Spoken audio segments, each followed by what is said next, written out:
and welcome to SLOconf. My name is Michael Knox and I'm a team lead in the SRE practice for ANZX in Melbourne, Australia. I wanted to talk with you about some observations that I've made around the management of type 1 diabetes and SLOs. My wife and a close friend of ours are both type 1 diabetics, and in observing what they need to do to manage their diabetes, I've noticed that there's quite a few parallels between the role of SRE and the usage of SLOs to what they need to do every day for their personal health. There are two broad categories of diabetes, generally referred to as type 1 and type 2. And around 10% of diabetes cases are type 1. So what is type 1 diabetes? Well, it is an autoimmune condition, but its cause is unknown. The immune system destroys the beta cells in the pancreas, which means that it is unable to produce insulin. Most commonly, it is diagnosed in young people and children, so roughly people under the age of 30. It's been estimated that in 2020, there are around 13,000 people under the age of 19 in Australia with type 1.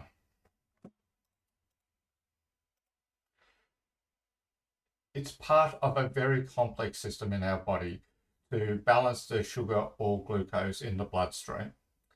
Within that system, the pancreas helps your body digest food and fluid by producing enzymes that are used in the small intestine and produce hormones that control the blood sugar levels. It produces alpha and beta cells, which result in glycogen and insulin respectively. These two hormones work together to keep blood glucose levels correctly balanced.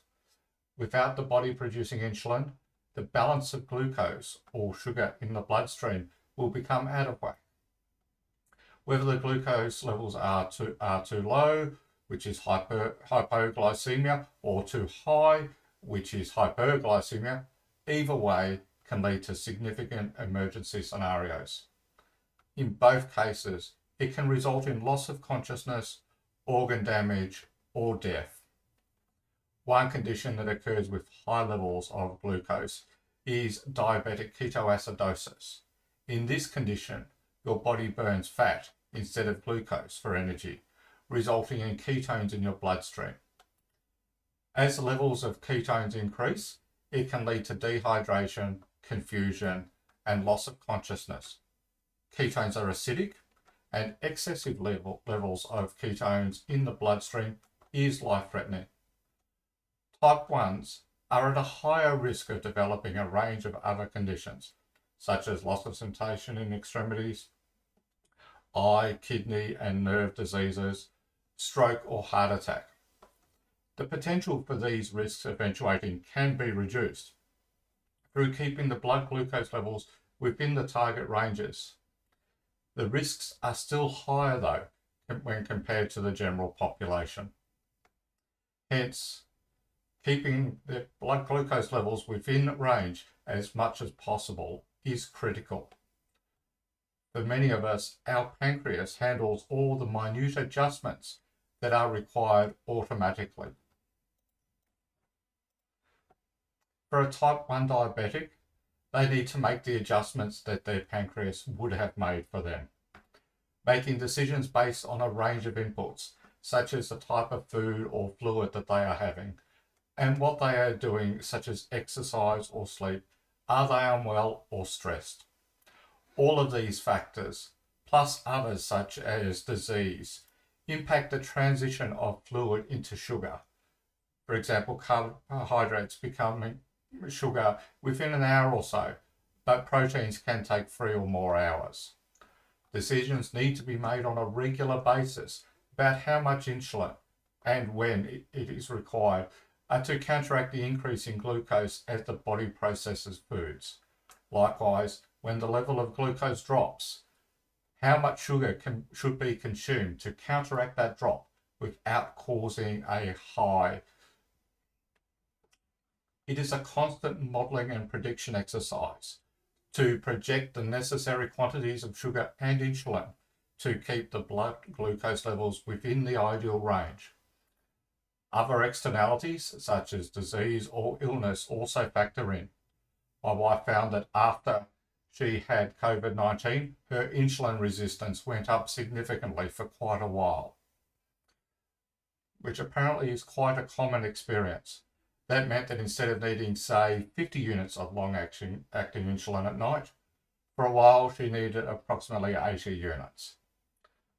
This makes for a particularly complex SLO.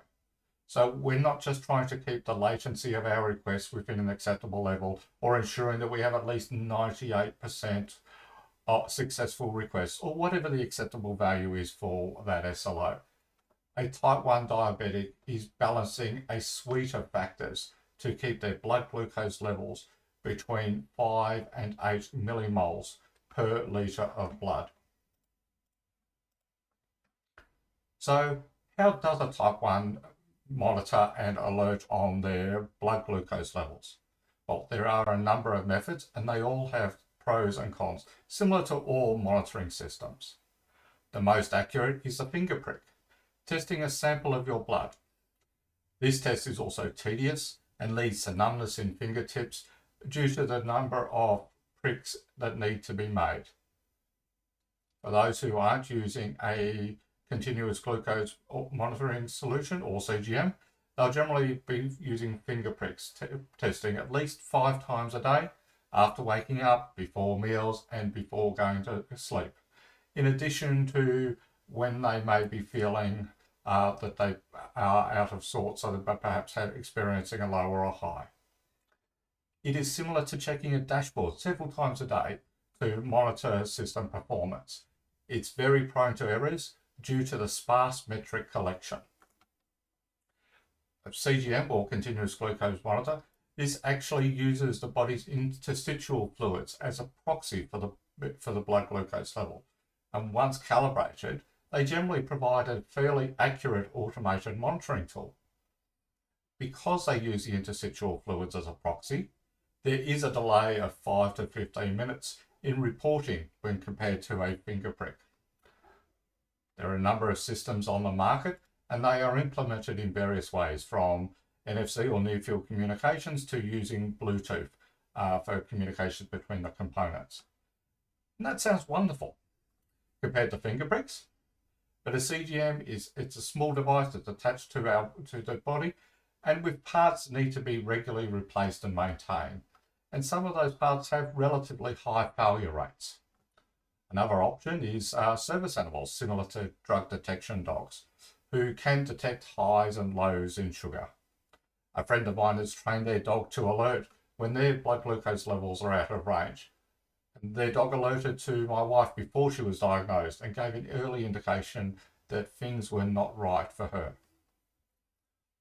A type 1 has to consider how they are going to implement their monitoring, what tooling and system or combination they will use.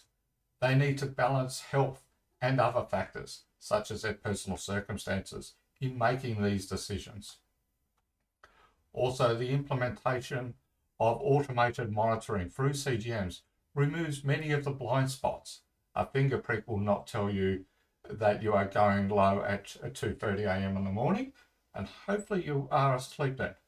This, however, means that you can be alerted by your CGM that you are going high or low during the night. And now you are on call 24/7, 356 days a year for your CGM alerts. When it goes off at 2 a.m., nobody else is in a better position to respond and remediate. We often talk about alert fatigue when dealing with the systems that we monitor. A type 1 cannot ask somebody else to take the roster for the next day. They are always on call. That said, the CGMs do allow type 1s to include others in the escalation path to support them. My wife is alerted when her blood glucose levels drops below 4.8, and I'm alerted if her blood glucose levels drop below 3.8. In managing their personal health care, a type 1 diabetic has to manage a complex system and is trying to fulfill a very complex SLO. They are managing a system with many requirements and parameters that need to be balanced, logistics and capacity constraints. There is monitoring, alerting, and opportunities for automation and system improvement, in addition to keeping their blood glucose levels within the target range as much as possible, and to limit long-term adverse risks. They are also on call 24/7. And while there are opportunities for escalation and support, an escalated incident is a life-threatening risk. As we've covered, there are many parallels in the decision-making and human effects in managing personal healthcare and reliability engineering. Thank you, and I hope you have a great SLOconf.